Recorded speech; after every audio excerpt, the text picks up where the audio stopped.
آپ صلی اللہ علیہ وسلم نے حضرت ابو ذر رضی اللہ عنہ کو ارشاد فرمایا کہ یہ زبان اپنے قابو میں رکھو. اور میں سوچ رہا تھا کہ حضرت ابو ذر کو یہ بات آپ نے ارشاد کیوں کی؟ چونکہ ہم طالب علم ہے، ہمارا تعلق حدیث سے ہے. بخاری شریف کے اندر حدیث ہے، حضرت ابو ذر رضی اللہ عنہ کبھی کبھی زبان سے ان کی سخت بات نکلتی تھی. ایک دفعہ حضرت بلال رضی اللہ عنہ اور حضرت ابو ذر کے درمیان تو میں ہوئی.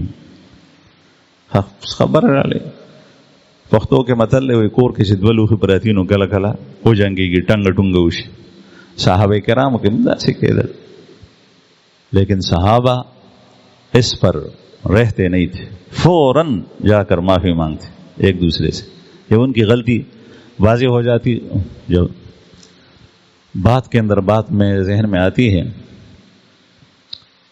تو حضرت ابو ذر رضی اللہ عنہ نے حضرت بلال رضی اللہ عنہ کو سخت الفاظ کہے. مور پہ غور ور کڑے ہو، اور مور پہ غور سے شو کتابوں میں لکھا ہے کہ اس نے کہا تھا یبن المرأة السوداء، یبن المرأة السوداء، اے دا توری زویا، دا توری خزی زویا. صرف یہ کہا تھا، زانیہ نہیں کہا تھا، حرام زادے نہیں کہا تھا، فلاں کا بیٹا دمور کنزل لپلار کنزل یو ٹکے نوکڑے صرف دا. اگر بظاہر دیکھا جائے تو کالی عورت کا بیٹا یہ حقیقت تھی، اس لیے کہ حضرت بلال رضی اللہ عنہ کا رنگ کالا تھا، وہ حبشی تھے، تو اس کی والدہ کا رنگ بھی اس طریقے سے ہوگا. تو بظاہر یہ حقیقت تھی، لیکن اس کو ہماری زبان میں، ہمارے عرف میں یہاں کہتے ہیں پیغور. کسی کا خاندان اعلیٰ نہیں ہے، بہت یعنی نیچے خاندان ہے. اگر تدا پیغور اور کول زمڑتا ہو چمیارے او دا نائز ویا او دا چمیار ویا او دا کلال ویا، یہ تانا ہے، پیغور دے دا. اور اسی تانے سے جھگڑے بند، یہ حقیقت ہے، لیکن جھگڑے اسی سے پیدا ہوتے. آپ نے اس کو جو یہ کہا یہ تو ہے تو حقیقت، لیکن آپ کا انداز ٹھیک نہیں ہے. آپ اس کو نام سے بلاتے، آپ اس کو پیار سے بلاتے، تو وہ آتا. تو حضرت ابو ذر رضی اللہ عنہ نے یہ لفظ کہا. حضرت بلال رضی اللہ عنہ فوراً جھگڑا چھوڑ کر نبی کریم صلی اللہ علیہ وسلم کے پاس آئے. جھگڑا ان کا ایسا نہیں تھا، کوئی سی بات اختلاف تھا. جب یہ بات آئی تو آپ صلی اللہ علیہ وسلم کے پاس آ گئے. یا رسول اللہ، مجھے ابو ذر نے سخت الفاظ کہے، نمور پسر ماتا پہ غور رکھو، مجھے آر دلائی، تانا دیا. آپ صلی اللہ علیہ وسلم نے حضرت ابو ذر کو بلایا، حضرت ابو ذر رضی اللہ عنہ کو بلایا اور ارشاد فرمایا کہ ابو ذر، آپ نے اس طرح کہا ہے.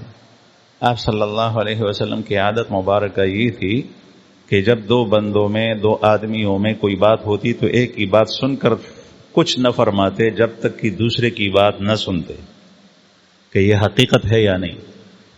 یہ بھی اسی زمرے میں آتا ہے زبان کے غلط استعمال میں، کہ ایک آدمی آپ کے پاس آتا ہے، دوسرے کے سر گلہ اور شکایت کرتا ہے، آپ فوراً اس پر ایکشن لیتے ہیں اور دوسرے سے پوچھتے نہیں ہیں. اس سے معاشرے کے اندر ایسا فساد پھیلتا ہے کہ جس کو روکنا بہت مشکل ہو جاتا. ایک آدمی آتا ہے، اس کی وجہ سے ہمارے گاؤں کے اندر ایسا ہوا کہ ایک آدمی کو اطلاع دی گئی استازوے چامڑ کو، آپا سے دو ڈس بل کسی وشتو سے خبر شو زویج بندے ہو بلزے کے رور دی چامڑ کو رورج بندے ہو. اب ایک طرف کی بات سن کر اس پر فوراً فیصلہ کرنا، حرکت میں آ جانا، اور دوسری طرف کی بات نہ سننا، اس سے فساد پھیلتا ہے. تو حضرت ابو ذر رضی اللہ عنہ کو بلایا. آپ نے اس طریقے سے لفظ کہا ہے ابو ذر؟ اس نے کہا کہ ہاں رسول اللہ کہا. تو پھر آپ نے ارشاد فرمایا کہ ان کمر انفی کا جاہلیہ، ابو ذر تو ایسا آدمی ہے تیرے اندر ابھی تک جاہلیت نہیں نکلی، جاہلیت تیرے اندر ابھی تک باقی ہے. تو حضرت ابو ذر رضی اللہ عنہ نے فوراً کہا کہ یا رسول اللہ، میں توبہ کرتا ہوں اور میں اس سے معافی مانگتا ہوں. حضرت بلال رضی اللہ عنہ، حضرت نبی کریم صلی اللہ علیہ وسلم نے کچھ باتیں کی، پھر اس نے زمین کے اوپر گر کر ابو ذر نے چہرہ زمین پر رکھا مٹی میں، اور بلال سے کہا کہ جب تک تو نے میرے چہرے کے اوپر بوٹ نہ رکھا ہو، جوتا نہ رکھا ہو، پیر نہ رکھا ہو، تب تک میں زمین سے سر نہیں اٹھاؤں گا۔ میرے چہرے کے اوپر پیر رکھ کر دوسری طرف قدم آپ نے لینا کہ میری اصلاح ہو جائے۔ تو حضرت بلال رضی اللہ عنہ چونکہ اس نے قسم کھائی تھی، اس طریقے سے کیا۔ پھر اس کے بعد پھر آپ نے ارشاد فرمایا کہ یہ جو غلام ہیں یہ تمہارے بھائی ہیں، ان کے ساتھ اچھا سلوک کیا کرو۔